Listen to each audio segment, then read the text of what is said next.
హైదరాబాద్ లో కన్సల్టేషన్ మరియు 3,500 రూపాయల colour Doppler test Avis hospitals లో ఉచితంగా పొందండి.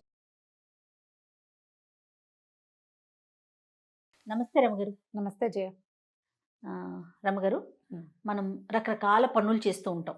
అందులో మంచి చెడు వెతుక్కుంటాం. పాపం వస్తుంది, తప్పు చేస్తే పాపం, లేదా మంచి చేసాము ఏదో పుణ్యం వస్తుంది, ఇట్లా అనుకుంటూ ఉంటాం కదా. ఏ పనులు చేస్తే మనతో పాటు మనకు పుణ్యం కలిసి వస్తుంది, ఏవి చేస్తే తప్పులు వస్తాయి? అట్లా తప్పులు దేనివల్లైనా వస్తాయి.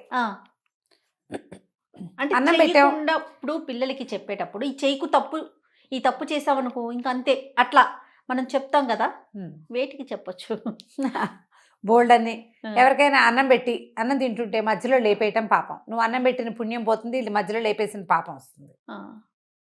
ఏదైనా ఓకే, మనకి విపత్కర పరిస్థితుల్లో మన ఏదైనా ఆదుకుంటుందంటే మనం చేసిన దానం, మనం చేసిన సహాయం.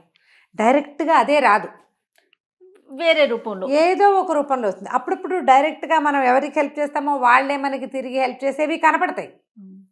మనం అనుకోకుండా చేసినా కూడా రకరకాలు ఇలాంటివి.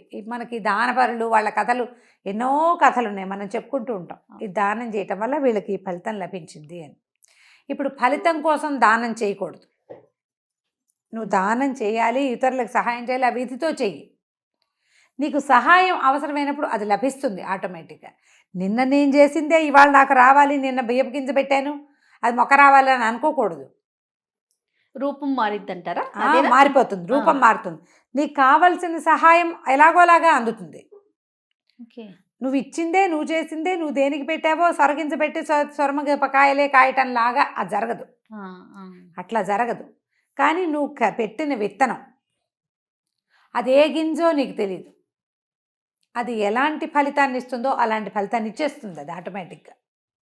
నీకు ఏ కాయ కసరు ఇవ్వలేదు ఆ చెట్టు, నువ్వు పెట్టిన గింజ నీడైనా ఇస్తుంది కదా, నీడిస్తుంది, పచ్చగా కాస్త ఆహ్లాదాన్ని ఇస్తుంది కంటికి, గాలి ఇస్తుంది, మంచి ఆక్సిజన్ని, వాన వంగుడు ఎండ సమయాల్లో తలదాచుకునేందుకు ఒక గూడు. ప్రతిదీ కాయాన్ని పండే వచ్చేసి అవి నువ్వు కూర వండుకోవడానికో మధ్యాహ్నం కోసు తినడానికో సరకపోవచ్చు, కనీసం నీడనైనా ఇస్తుంది. నువ్వు గింజలు పెట్టాలి ప్రధానంగా, మొక్కంటూ పెట్టు అంతే. అయితే గింజ లేకపోతే మొక్క, నీకు రాదగిన ఫలితం వచ్చే తీరుతుంది. కనీసం ఆక్సిజన్ అయినా ఇస్తుంది కదా, కనీసం ఫ్రెష్ ఎయిర్ అంతే కదా, అదైనా ఇస్తుంది. ఈ ఆలోచనతోటే ఉండాలి ఎప్పుడు కూడా. ఇతరులకు సహాయం చేయాలి. ఎవరైనా అడిగింది మన దగ్గర ఉంటే లేదనకుండా ఇచ్చేసేయమని. చిన్న కథ ఒకటి చెప్తాం. 3 కానుల పుణ్యం, 3 కాసులు కాని, 3 కానీలు, 3 కానుల పుణ్యం. పూర్వం అంటే ఒక శెట్టి గారు ఒక ఆయన ఉండేవాడు. వ్యాపారస్తులు, ఆయన కొంచెం పిసినారు వాడు. ఎవరికైనా ఏమైనా ఇవ్వడాలు అవన్నీ జాంతా నచ్చవు. ఆయన పని ఆయన చేసుకునేవాడు, వ్యాపారం న్యాయంగానే చేసేవాడు. కానీ దాన ధర్మాలు, ఇతరులకు సహాయం చేయటం, ఎవరైనా ఈయన కొంచెం వేయమని ఉన్నాడు కదా అని, బాబు మా పిల్లపెళ్ళి సాయం చేయండి, మీ పిల్లపెళ్ళి మీరు చేసుకోండి, నేను చేయటం ఏమిటి, అలాంటి వాడనమాట. అసలు ఇతరులకు ఇవ్వటాలు అవన్నీ ఉండేవి కాదు. డబ్బు చాలా లెక్క ఆయనకి, వచ్చిన లాభం అంతా మూటలు కట్టి దాచుకోవాలి, అలాంటి ధోరణి ఉన్నవాడు. భార్య కొంచెం మంచిది, యశోద ఆవిడ పేరు, కొంచెం నిదానస్త్రాలు పరాలు. వాడెవడో మన వాకిట్లోకి వచ్చాడు, ఓ అరటి పండు ఇస్తే ఏమైంది, 10 పళ్ళు ఉన్నాయి, కట్టు దింపోతామా ఈ 3 రోజుల్లో, ఫోన్లే 2 పళ్ళు ఇస్తామని చూసి చూడకుండా ఆయన వద్దన్నా సరే ఆవిడ తిరగబడి పొట్టాడేది, ఏదో ఇచ్చేది, పోసేసేది కాదు. కానీ చేయి విడిచి వస్తువు ఇవ్వటమే ఆవిడికి అలవాటుగా ఉంది. చాలా కాలం వాళ్ళకి పిల్లలు లేరు. ఎన్నాళ్ళో పిల్లలు కలగల. ఆవిడ ఏమనేదంటే, నువ్వు ఇవ్వవు దానం కొద్దీ పిల్లలు మనం చెప్తాంగా, పుణ్యం కొద్దీ పురుషుడు దానం కొద్దీ పిల్లలు. నేను సరిగ్గా పుణ్యం చేసుకోవాలి, అందుకే పిసినారి మొగుడు వచ్చాడు నాకు, నువ్వు సరిగ్గా దానం చేయకపోతే నీకు పిల్లలు కలగకుండా పోతారు అనేది. ఆవిడ ఆ పూజ చేసి ఈ పూజ చేసి ఆ గుడికెళ్ళి ఈ గుడికెళ్ళి ఎప్పటికో ఆవిడకి మొత్తానికి ప్రెగ్నెన్సీ వచ్చింది. అయితే ఆవిడ ఇట్లా తన కడుపున ఒక ఆయ కాస్తే 1 సంవత్సర కాలపు వ్యాపారపు లాభాన్ని తిరుపతి హుండీలో వేస్తానని స్వామికి మొక్కుకుంది, వెంకటేశ్వర స్వామికి. ఆవిడ ఆ ధ్యాస మీదే ఉండేది. సరే, కడుపుతో ఉన్నది, కన్నది, మగపిల్లాడు పుట్టాడు. పిల్లాడికి ఏడాది వచ్చేసరికి నీకు డబ్బులు తీసుకొచ్చి వేసి పిల్లాడి తల వెంట్రుకలు తెల్ల నీళ్ళాలు ఇస్తాను స్వామి అని వెంకన్నకి చెప్పింది. సూపర్. అక్కడిచ్చి పిల్లాడు కాస్త 3-4 నెలలు వస్తే చంటి పిల్లాడు ఆము అని పలకరిస్తాడా, సరదా వచ్చింది శెట్టి గారికి కూడా కొడుకు అంటే. లేక లేక పుట్టిన పిల్లవాడు. ఈ ఆస్తి స్వాస్తి ఎవరో తినిపోతారని బెంగగా ఉండేది. సొంత కొడుకే. ఓ పిల్లాడు పుడితే ఏం తర్వాత ఇంకొకటో రెండో కాన్పులు రావు, బాగానే ఉంది సరదాగా.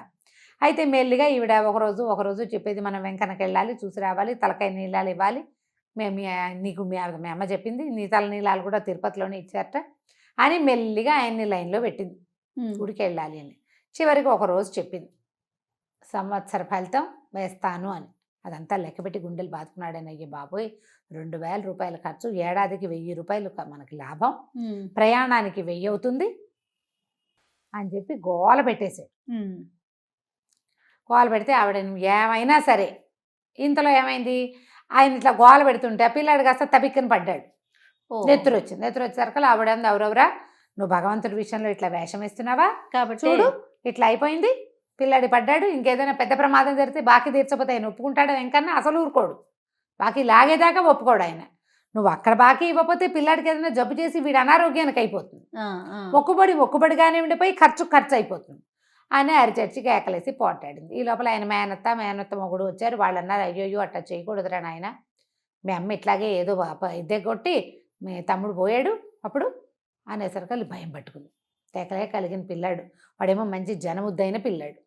సరే ఒప్పుకున్నాడు లబలబలాడుతుంది. సరే మరి ఆ రోజుల్లో ఏమిటి ప్రయాణం అనేసరికల్లా వారం 10 రోజులు పడుతుందా, పిండి వంటలు అన్నీ చేసుకున్నారు, చెక్కలు చేగోడీలు ప్రయాణంలో తినడానికి, లడ్లు గిడ్లు అన్నీ చేసుకున్నారు. మరి వీళ్ళతో పాటు ఒక 10 రోజుల పాటు ప్రయాణం, బండి వాళ్ళు ఉంటారు కదా, అన్నీ చేసుకున్నారు. సరే ఆ పూట ఏదో కొంచెం అన్న సమారాధన చేస్తానంటే వచ్చాక చేద్దు కానీ ఇప్పుడు ఏం పెట్టద్దు అన్నాడు. సరే అన్ని సామాన్లు సర్దుకున్నారు, పక్క వాళ్ళకి వెనక వాళ్ళకి అందరికీ చెప్పింది వెళ్ళొస్తామని.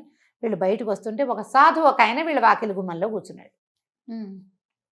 ఏదైనా దానం చేయనైనా ప్రయాణం చేస్తున్నావు అనేసరికి ఈయన ఏమన్నాడు, ఈ దానం గుళ్ళో వేయడానికి తీసుకెళ్తున్నాను ఆయన, 2000 రూపాయలు ఏమన్నా తక్కువ అనుకుంటున్నావా, అతేరి ఇప్పుడు నేనేం దానాలు గినాలు చేయను, అసలే ప్రయాణంలో ఉన్నాను అనేసరికల్లా, నిన్ను కాపాడుతుందిరా నాయన నువ్వు చేసే దానం అన్నాడు. ఏమిటి నీకు చేసేది కాని పుణ్యం కాపాడుతుందా, నన్ను కాపాడేది అదేనా, నా దగ్గర డబ్బులు కాపాడవా, నేను వెళ్తున్న దేవుడు కాపాడ్డా, పోపో మెట వేదాంతం చెప్తావు అని కసురుకున్నాడు.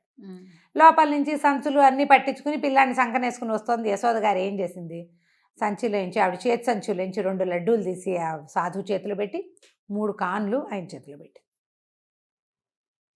లడ్డూలేమో ప్రసాదంగా, కాన్లు ఆయన దానం అడిగాడు కదా, ఊరు వెళ్తున్నావు దేవుడికి మొక్కు తీర్చడానికి వెళ్తున్నావు, 2 కాన్లు అయినా నేను దానం చేసుకోకపోతే ఎట్లా అని ఇచ్చేసరికి ఈయన అన్నాడు, ఖర్చు కంచే మొదలు పెట్టావా, పెద్ద నష్టం వస్తుంది రేపు మనకు, అక్కడ ఎలాగో 2000 వేసేస్తాం గుళ్ళో అయిపోతుంది అని గట్టిగా కసురుకున్నాడు. ఆవిడంది, ఈ 3 కాన్లతోటి దిగిపడిపోయామా మనం, పద అన్సేపు ఇట్లా అంటామని మొగుడిని కసిరేసింది. ఆ సాధువు దండం పెట్టాడు, లడ్డు ముక్క తుంచి నొట్ట వేసుకున్నాడు. వీళ్ళు బండెక్కారు. చక్కగా సజావుగా ప్రయాణమైంది. 4 రోజులు 5 రోజుల తర్వాత తిరుమల చేరాక అసలు ఆ కొండ మీదకి వెళ్తుంటే ఆ గోవిందనామస్మరణలకు వాటికి ఆవిడకి ఒళ్ళు తెలియలే, ఈ గోవిందనామమే కదా ఇట్లా తల్లిని చేసింది రండి అని చాలా సంతోషంగా ఉంది. అక్కడి నుంచి డబ్బులు 3000 రూపాయలు పుచ్చుకొని బయలుదేరారు. ఓ 1000 దేవుడికి వేయటానికి, మిగిలినవి ఖర్చులు. సరే మొక్కుకున్న ప్రకారం వెయ్యాలి కదా, ఆయన ఏం చేశాడు, ఏదో యథాలాపంగా ఏమే ఈ 1000 దేవుడికి వేయటానికి, ఈ 1000 నీ దగ్గర ఉంచు, నా 1000 నేను వేస్తాను అన్నాడు. 2000 వెయ్యాలి వీళ్ళు, ఒక 1000 2 ఏళ్ళు అయింది కదా, మొక్కుకొని 2 సంవత్సరాలు కదా, ఆ 1000 ఒక సంవత్సరం ఒక 1000, 2వ సంవత్సరం ఒక 1000, నువ్వు 1000 నేను 1000 వేస్తాను అన్నాడు. కానీ 2000 ఆవిడ చేతికి ఇచ్చాడు, తన 1000 తన దగ్గర ఉంది. ఆవిడ ఈ భక్తి పారవశంలో గోవిందా గోవిందా గోవిందా అంటూ ఈ పిల్లాడితో గుండు కట్టించింది, అవన్నీ చేసి తన దగ్గర ఉన్న 2000 ఎత్తి హుండీలో వేసేసింది. ఈయనేం చెప్పాడు, నువ్వు 1000 నేను 1000 వేస్తా అన్నాడుగా, ఈయన 1000 వేసేసాడు. అయిపోయింది. ప్రయాణంలో పెద్దగా ఖర్చు కాల వాళ్ళకి, ఎందుకంటే తిండి సంబారాలన్నీ తెచ్చుకున్నారు వచ్చేటప్పుడు కదా, వెళ్ళేటప్పటికి అన్నీ కావాల్సిందే. ఆ బండి అక్కడ దిగడిపోయాడు, కొత్త బండి తీసుకోవాలి. అక్కడి నుంచి ఏం చేస్తారు తెలిసి చూసుకున్నారు. మొత్తం చూసుకునేసరికి డబ్బులు లేవు, ఏవో తెచ్చుకున్నవి 2-3 తినుబండారాలు, పిల్లాడు తల్లిపాలు తాగుతాడు కాబట్టి పిల్లాడు లబో దిబో. అక్కడికి కొంతమందిని అడిగాడు, అయ్యా పొరపాటున పడిపోయినాయండి, ఒక 1000 రూపాయలు అందులోంచి తీసి మాకు ఇస్తారా అని. హుండీలో వేసింది ఏం, నువ్వు పిల్లాడిని వేసినా పిల్లాడిని కూడా ఇవ్వమన్నారు. ఎట్లా ఇస్తారు, దేవాలయ హుండీలో పడింది తీసుకోవచ్చునా. లబలబలాడిపోయాడు, ఏం చెయ్యాలో తెలియదు, రూపాయి లేదు, ఎట్లా వస్తారు అక్కడి నుంచి. కనపడ్డ వాళ్ళందరినీ బాబు పొరపాటున డబ్బులు వేసేసాము, మాకు దగ్గర డబ్బులు లేవు అని కొంతమందిని అడిగి ఏవో బళ్ళు కట్టించుకుని ఎవరో బళ్ళ వాళ్ళు వెళ్తుంటే మొగుడు పెళ్ళ ముసూరు మియాల్లాగా ఎట్లా కొట్లా సంచులు మోసుకుంటూ ఆ వెళ్ళే బళ్ళు ఎక్కి ఇంకో బండి దిగి ఎక్కడో ఉచిత భోజనం ఉంటే అక్కడ తిని చచ్చి చెడి 6-7 రోజులకి ఇంటికి చేరారు, రూపాయి లేకుండా. మిగిలినవి లడ్డూలు ఏవో ఉన్నవే 1-2 మధ్యలో నోట్లో వేసుకున్నారు, అంతకంటే ఏం లేవు. బాటసారులాగా ప్రయాణం చేసుకుంటూ వచ్చేసరికల్లా వాకిట్లోనే ఆ సాధువు కనపడ్డాడు. వాళ్ళ వాకిట్లోనే ఈయనకి చూస్తే ఒళ్ళు మండిపోయింది. వెళ్ళేటప్పుడు నీ దిక్కుమాల శకునం వల్లే మేము తగలబడ్డాము, చేతిలో రూపాయలు లేకుండా ఏదో ఒరిగిపోతుంది అన్నావు, నీకు దానం చేస్తే మాకు ఒరిగింది ఏమీ లేదు, చేతిలో రూపాయి లేక చచ్చి చెడి వచ్చాం అంటే సాధువు నవ్వుతున్నాడు. అదే కదా నువ్వు కోరుకున్నావు, నీకు ఇస్తే నేను అక్కడికి ఎట్లా అన్నావు అన్నాడు. నవ్వుతూ లేచి వెళ్ళిపోయేసరికి చుట్టుపక్కల వాళ్ళంతా ఏమమ్మా వచ్చారా ఏమిటి, మొహాలు అట్ట పీక్కుపోయినాయి, బండి లేదా, బండి లేకుండా ఎట్టా వచ్చావు ఏమిటి, దర్శనం బాగా అయిందా అని అందరు ఊళ్ళల్లో ఏముంది అందరూ చేరారు. చేరేసరికల్లా ఈయన ధుమధుమలాడుతూ ఏముంది శకునం దిక్కుమాల శకునం వెళ్ళేటప్పుడు ఎదురయ్యాడు, వచ్చేసరికల్లా పీడాకారం మా వాకిట్లోనే తయారైందంటే వాళ్ళందరూ నీకేమైనా పిచ్చకిందా, ఆయన ఉన్నాడు కాబట్టి ఇవాళ నువ్వు బతుకున్నావు, లేకపోతే చచ్చేపోయేవాడివిరా నాయన, నువ్వు ఊరెళ్ళిన 3 రోజులకి మీ ఇంట్లో దొంగలు పడ్డారు, సాధువు నువ్వు వెళ్ళిన దగ్గర నుంచి మీ వాకిలి వదలని మీ అరుగు మీదే కూర్చున్నాడు, మీ ఆవిడిచ్చిన 3 కార్లతోటి 10 రోజులు తిన్నాడు ఆయన, కూర్చుని దొంగలను చూసుకుని ఆయన కేకలు పెట్టి చుట్టుపక్కల వాళ్ళని మెచ్చేసి వీళ్ళకి పట్టించాడు రక్షక భట్లకి. వాళ్ళు పట్టుకున్న తర్వాత కూడా నువ్వు వచ్చేదాకా నీ వాకిలికి కాపలా కాశాడు, మీ ఆవిడిచ్చిన 3 కానీల పుణ్యం అది నిన్ను ఇక్కడ కాపాడింది, అక్కడ డబ్బుల పైన వెంకన్నకేసావు, అక్కడ నీది దొంగతనం కాదు జరిగింది, అవును భగవంతుడిని చేరిన డబ్బు. ఆవిడకి ఏం డౌట్ వచ్చింది యశోదకి, నువ్వు దొంగలెక్కేసావు, ఏడాదికి 1000 కాదేమో ఇంకా ఎక్కువే అయ్యి ఉంటుంది, అందుకే లాగేసుకున్నాడు వెంకన్న డబ్బులు. జాగ్రత్తగా వేశాడు, ఇప్పుడు ఇంత లాభం అని చెప్పాడు భార్యకి, జాగ్రత్తగా ప్లాన్ చేసుకుని చెప్పుంటావు అంటుంది. అక్కడ గనక ఇక్కడ గనక దొంగలు కనుక పడి ఉంటే ఏమయ్యేది, వీళ్ళు ఇల్లు వాకిలి మొత్తానికి పోయేది, అంతా అయిపోయేది, ఆ రోడ్డు మీద పోయినట్టు కాకుండా ఇక్కడది కూడా పోయేది. నువ్వు 3 కానీలు దానం చేయటం వల్ల ఇవాళ ఇది బతుకుంది, ఈ ఆస్తి స్వాస్తి అంతా ఇల్లు వాకిలి. దొంగలు పడి దోచేస్తే ఏం మిగులుస్తారు, వస్తువులు కూడా పట్టుపోతారు కదా దొంగ. అవును, దాంతో లపలపలాడిపోయాడు, బుద్ధి తెచ్చుకున్నాడు. ఎక్కడున్నాడు ఆ సాధువు, ఊరంతా తిరిగి వెళ్ళి ఆయన ఇంటికి తెచ్చుకున్నాడు. నా వాకిట్లో ఉండు, మా వాకిట్లోనే తిను, నువ్వేదో జపం చేసుకోని బతిలాడుకుని ఆ సాధువుని తమ వాకిట్లోనే ఉంచుకున్నాడు. పిల్లాడికి మాత్రం తనలాగా కాకుండా చిన్నప్పటి నుంచి దానం ధర్మం చేయటాన్ని అలవర్చాడు. ఆ సాధువు వల్ల 4 మంచి ముక్కలు నేర్చుకునేవాడు పిల్లాడు. తర్వాత కాలంలో శెట్టిగారి అబ్బాయి కూడా చాలా బుద్ధిమంతుడు, దానపరుడు అయ్యాడు. మనం చేసిన దానము దాని ఫలితాన్ని ఇవ్వక మానదు.